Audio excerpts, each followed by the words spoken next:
Rhode Island's Education Commissioner Angelica Infante-Green joins us Tuesdays here on 12 News Now at 4. Commissioner, thanks for being with us. Absolutely. Thank you, Kim. So we've been hearing from some parents and from schools that contact tracing is getting really bogged down in the K-12 system. Some schools have opted to stay closed for additional days, saying they haven't heard back from the Department of Health and gotten specific guidance on what to do. We've heard from some parents who told us that their students were being notified many days after a potential exposure. So have you spoken with the Department of Health, and can you shed any light on what is bogging down the contact tracing system? Sure. So we work closely with the Department of Health. This is an area that they've been working on. The numbers have increased, so I think we've seen that. But also, I think part of what's important is for parents to remember is that they only do what information they get, right? So if there's a case and they don't get all the information all at once, they keep working at it. So it's sometimes a laborious and a little bit longer than we would like process.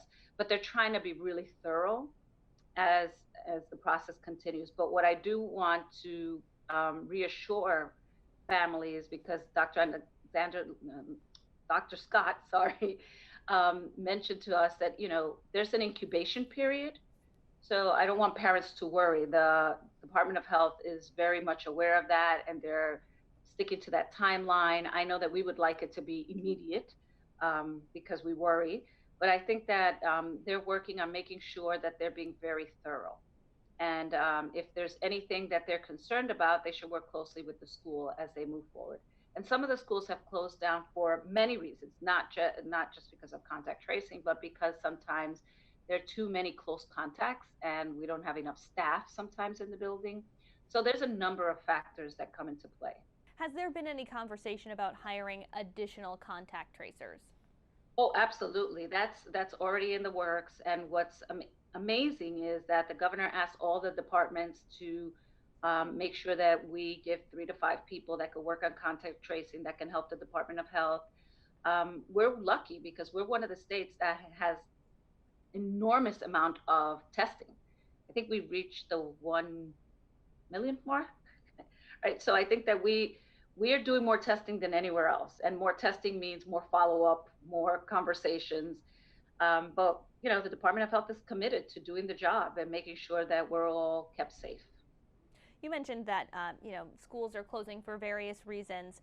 We've gotten some questions about why districts are taking different approaches. Some districts close their schools entirely when there's a positive case, but other districts like Providence just close the classroom or quarantine the contacts and keep the entire school open. Can you explain why there is such a big difference in what different districts have decided to do? Sure, that's a great question because I get this question all the time. So it depends on the Department of Health, just so that everybody knows, has not closed down any school. They have not deemed any case that there has been spread that warrants closing down a school. So sometimes it's closing down a classroom or it's just a close contact. The schools that have closed are for various different reasons. I gave an example. There was a small school in the district that had 15 teachers that were close contacts. So you can't run a school that only has 30 teachers with 15 teachers out. So that was not really, there was only one positive case, but there were close contacts and had to be quarantined. So there are many different reasons. That's why it's a case by case. That's why the Department of Health tries to be very thorough as they do this work with contact tracing and their communication. But the Department of Health has not deemed that any school should close down at this point. What do you, as Education Commissioner, advise these districts to do? Do you think it is a better approach to close an entire school down for safety's sake, or do you think when it's possible it should be more targeted so more kids can stay in the classroom? I think it should be more targeted, but every situation is different. I would hope that it would be more targeted because it's hard to have kids going back and forth. But we're going to do, and the superintendents and the principals are going to do what's right to keep their community safe. And every situation is different. It just really is. But my hope is that we get to a place that we can continue to move forward with this pandemic being done. We get this question a lot, Commissioner. Is there a point when spread in the community or a certain number of cases in a district will force the school district to move to fully remote learning? I don't know. That will not be up to me. That will be the Department of Health that will make that decision. However, what we are seeing is that the spread is not in the schools, right? I think we talked about this before. The schools are not the super spreaders that everybody thought they would be. It's actually safer for kids to be in schools. What we have seen when they do the contact tracing and they trace back to where it's happened, it's really been in close, in adults being in proximity of one another, not staying in the stable pod. So there are many different reasons, but it's not really the school as the big spreader. That's not what we're seeing. My colleagues Eli Sherman and Tim White reported yesterday that reports of child abuse fell by nearly half during remote learning. With students still out of school, how concerned are you that we're missing opportunities to spot child abuse, and what can you, as the education commissioner, do to help solve this issue? So, yes, I am very worried and concerned. This was one of the many reasons we wanted kids back in person. Obviously, their instruction and education is number one, but schools are not just a place of learning. It's also where kids eat lunch. It's where we catch a lot of these cases. It's a place where it's a sanctuary for many kids. So we know that the numbers going down is not a good sign for us. We are very, very worried. And there are hotlines, and we encourage, if you are a neighbor or there's somebody that you know, that you contact these numbers.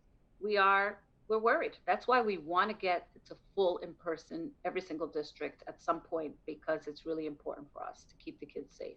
And how are things going on that front? I know we've talked about this a little bit. The districts were by, October 13th supposed to be mostly fully in person. We've seen still a lot of districts on a hybrid plan. Any sense of when most districts are going to be sort of back to normal?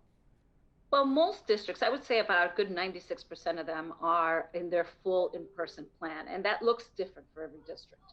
So we know that that is the case. In some districts, they're still, they're moving along, and I say to those one district that they really need to push forward. It's really important.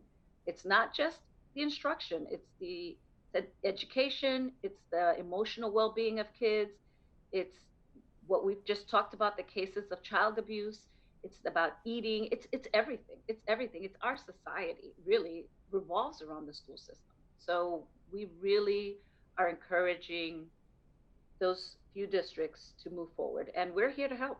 We're here to make sure that they're a success. Anything else you'd like to add or let people know this afternoon? Yes. So this is Teacher Appreciation Month. We want you to thank our teachers. We are very proud of the work that they're doing. And we're going to declare all of the next school year, this school year, next year, 2021, the year of the teacher. So please join me in celebrating the teachers that are doing the work every single day.